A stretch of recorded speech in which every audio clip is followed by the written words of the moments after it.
Main सवाल है, भारत की जो लोकतंत्र है, वोट बेस ही बदलाव हो सकते हैं। कल ऑल पार्टी मीटिंग थी, उसमें भी इस विषय पर डिस्कशन हुआ कि अगर आप वोट का अधिकार ही छीन लेंगे तो फिर लोकतंत्र की रक्षा कैसे होगी। तो जिस तरह से की धांधलीबाजी सामने आई है कि बीएलओ खुद ही साइन करके फॉर्म जमा कर रहे हैं, जो लोग मरे हुए हैं उनके भी जो है फॉर्म जमा हो गए हैं, इस तरह की धांधली के साथ कैसे जो है लोकतंत्र की रक्षा हो सकती है। सरकार के सामने बड़ा सवाल है और इलेक्शन कमीशन को जवाब देना। ये सवाल सिर्फ यही नहीं, पूरे देश में पूछा जा रहा है, क्योंकि आज यहाँ और हम चुप रहेंगे तो कल उत्तर प्रदेश में होगा, दूसरे प्रदेशों में होगा, उत्तराखंड में होगा। तो अगर कहीं भी कोई गलत हो रहा है तो उसके खिलाफ आवाज उठानी पड़ेगी। ये गलत और ये पहली बार हो रहा है, ऐसा नहीं होना चाहिए। इसके लिए सरकार को जो है जवाब देना चाहिए और इलेक्शन कमीशन जो है, जो नेशनल इलेक्शन कमीशन, उसका संज्ञान लेके इसको सही करे कि जनभावनाओं का जो जनभावना है उनके अंदर विरोध दर्ज ना हो कि भाई हमारे वोट की चोरी हो सकती है। सर, राहुल गांधी ने कहा है कि मेक इंडिया नहीं है, टेम्पल इंडिया है। क्या पहली बात तो आप अपने शब्दों पे थोड़ा सा कंट्रोल करें।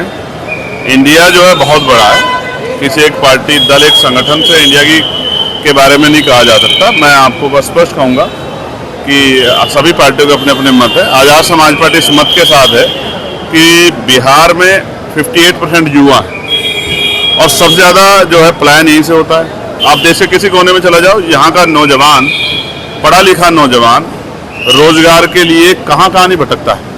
और कोरोना काल में हमने देखा किस तरह की समस्या का सामना उसको करना पड़ा, कि उसको भगाया गया, भूखा प्यासा, बिना ट्रेन के, बिना गाड़ियों के कैसे वो दौड़ा, कैसे घर तक पहुँचने की कोशिश की। और इसका इतिहास है बिहार का, हिस्टोरिकल है।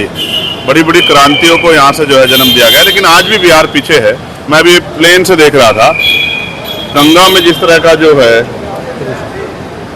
जल विशाल का जो है वो जल की वो दिखाई दे रही बहुत दूर तक। हमेशा बाढ़ से बिहार ग्रसित होता है। सरकारें बदल रही, क्यों नहीं बदला हो रहा?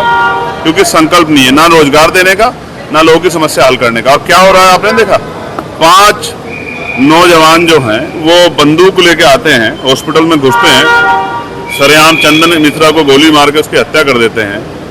बाद में पता लगता है 5 नौते, और पुलिस के अधिकारी क्या बयान देते हैं, पूरे किसानों को कटघरे में खड़ा कर देते हैं कि किसान जो है बरसात के समय खाली रहता है तो किसान क्या अपराधी है क्या? जो अधिकारियों की भाषा है वो सरकार की भाषा है। तो इससे स्पष्ट होता है कि यहाँ की सरकार किसानों का अपमान कर रही है। इसका जवाब जो है आने वाले चुनाव में जनता देगी।